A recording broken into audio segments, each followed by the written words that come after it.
What does bring us to President Xi? Um, there's a general view in many quarters that the next 4 or 5 years, in other words, during the next presidential term,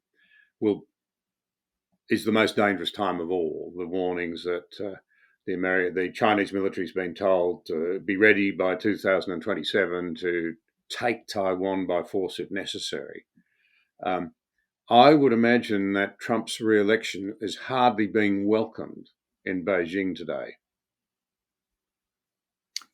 No, it is not welcomed. And of course, on the far right, there was always a conspiracy theory because of the lab leak that people felt. I don't subscribe to that, but this is a sign of what the right thought of China. They felt that the whole COVID that originated in China was somehow connected to the Chinese fear of Donald Trump and wanting him out, when in November of 2019, it was almost sure that he was going to be reelected. He was ahead in the polls. He would have been reelected if it had not been for COVID and the lockdown and then the George Floyd riots, which I think in themselves were a result of the lockdown, their intensity.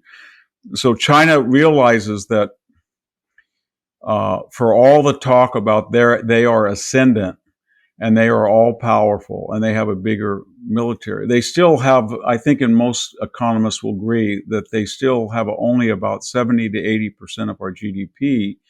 They have 4 times the population and have very crude formations. It takes 4 Chinese workers to approximate 70% of what one worker does in the United States.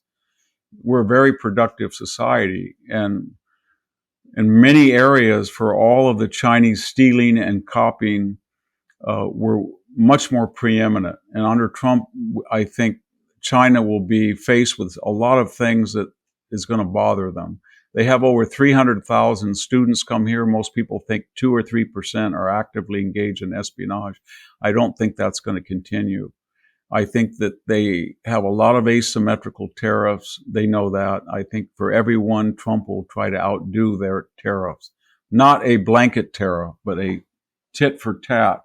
I think he will tell the Chinese, if you go and bully the Taiwanese or the Philippines or any of our more prominent allies, we have ways of retaliating against you, and we will do that.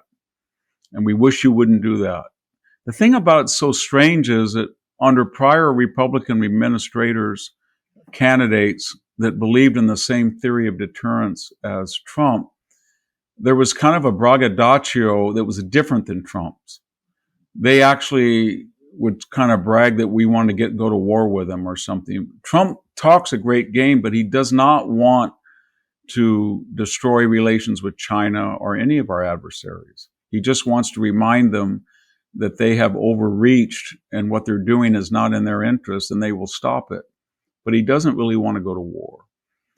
And there's no idea of going into Iraq or Afghanistan or bombing Libya like Hillary did to create some type of utopia.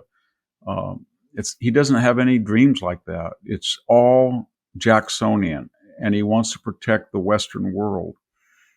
And when I go to Europe, it's very bizarre, John, to hear people who are going to be beneficiaries of Trump's foreign policy damn him and then praise people who would not lift a finger to help Europe in a crisis, or would,